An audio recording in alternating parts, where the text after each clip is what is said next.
네, 안녕하세요. 피플러스 최 팀장입니다.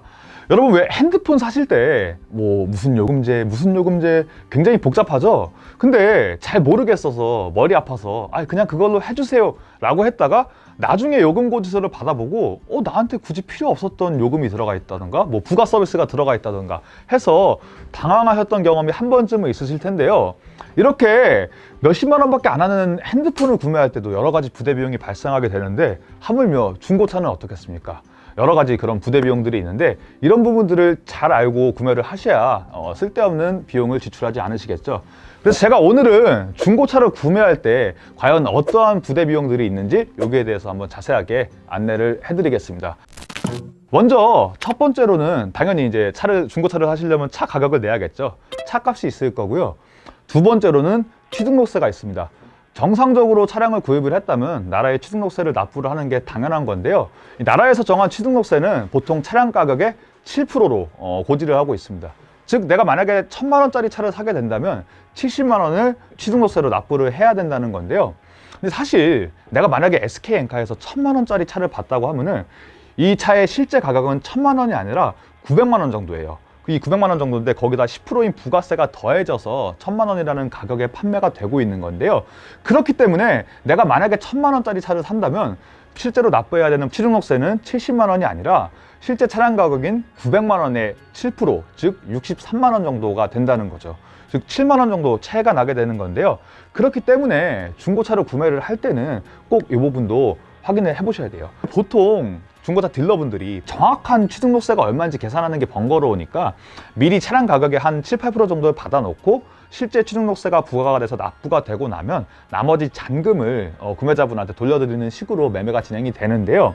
간혹 가다가 너무 바쁘신 딜러분들은 깜빡하고 이제 구매자분들한테 돌려드리지 못하는 경우가 있어요. 그렇기 때문에 중고차를 구매를 하실 땐 꼭 취등록세 납부하시고 나면 영수증하고 잔금 보내주세요 라고 말씀을 하셔야 놓치지 않을 수가 있습니다. 7만 원이면 엔진오일 한 2번은 갈 돈인데 놓치긴 너무 아깝잖아요. 이런 부분도 잘 한번 확인을 해보시기 바라고요. 그 세 번째 부대 비용으로는 매도비가 있습니다. 이 매도비에 대해서 굳이 납부하지 않아도 된다, 이렇게 또 잘못 알고 계신 분들도 있으신데요. 중고차 상사에서 차량을 매입하게 되면 판매할 때까지 주차도 시켜야 되고 주차비도 들어가죠. 관리 비용, 운영비, 여러 가지 비용들이 들어가게 될 텐데요. 요게 바로 중고차 매도비라고 보시면 되고요. 사실 딜러분들이 매도비를 받으면은 자기네들이 따로 챙기는 게 아니라 상사 대표자분들한테 그대로 납부를 해요. 딜러분들도 상사 대표분들 입장에서는 같이 일하고 있는 딜러분들이 1000만 원짜리 차를 팔든 2000만 원짜리 차를 팔든 따로 추가적인 수입이 있는 게 아닌데, 이런 운영하는 의미가 없잖아요.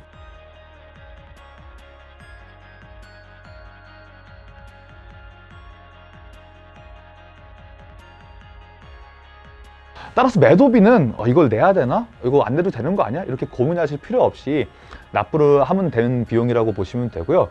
다만 한 가지 좀 말씀을 드리고 싶은 건, 이 매도비라는 게 이게 좀 웃긴데 정해진 금액이 없어요. 보통 이제 지역이나 매매 상사, 조합마다 그 지역 그 관행에 따라서 금액이 정해지는데, 보통 경기도권 같은 경우는 대략 한 33만 원 정도를 받고 있고요. 지방으로 갈수록 금액이 점점 더 낮아져요. 한 2, 30만 원 선으로. 그 관리비에 임대료나 이런 부분도 들어가 있다 보니까 지방으로 갈수록 싸지는 것 같은데요.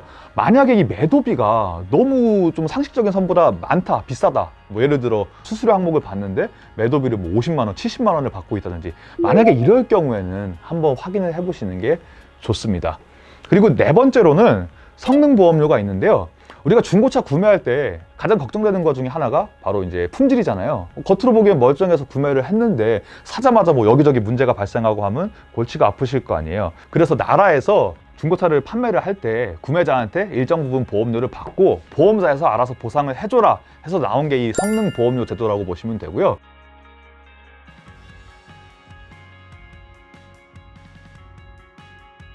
(2019년도 6월부터) 개정이 돼서 집행이 된 법이에요. 그래서 보통 국산차 기준으로는 차량 상태에 따라 보통 한 10,000원 미만에서 한 10만 원 정도 나오게 되고요. 수입차의 경우 차량 상태에 따라 한 20에서 30만 원 정도 부과가 된다고 보시면 되고요. 다만 한 가지 좀 참고를 하셔야 될 점은, 키로수가 20만 킬로가 넘은 차량에 대해서는 보장을 해주지 않고 있다라고 보시면 되고요.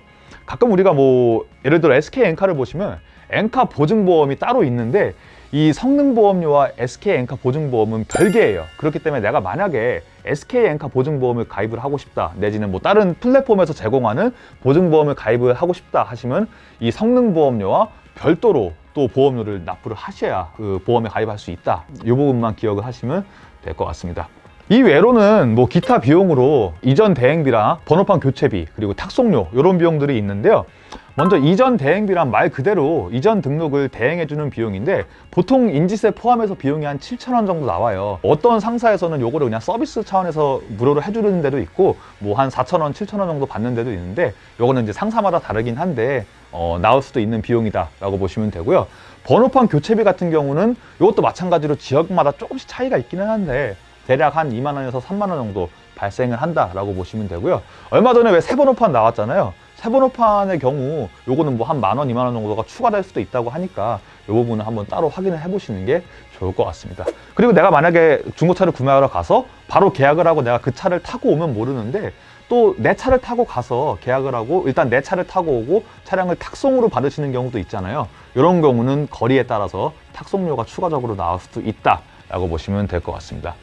그래서 이제 정리를 해보면 중고차를 사는데 발생하는 부대 비용은 첫 번째로 차 가격, 그리고 취등록세, 매도비, 성능보험료, 그리고 그 외 기타 비용, 이렇게 5가지라고 보시면 되고요. 지금 말씀드린 요 항목들 외 다른 부대 비용은 나올 수가 없고, 나온다고 하더라도 납부하실 필요가 없으니까 요 지금 말씀드린 요 비용들이 중고차를 살 때 꼭 내야 되는 필수 부대 비용이구나 라고 생각을 하시면 될 것 같습니다. 중고차를 구매할 때 생기는 부대 비용에 대해 알아봤는데요. 중고차 구매하시는 데 있어서 도움이 되셨길 바라고요. 그럼 저는 다음번에 좀 더 유익한 중고차 관련 영상으로 인사드리겠습니다. 감사합니다.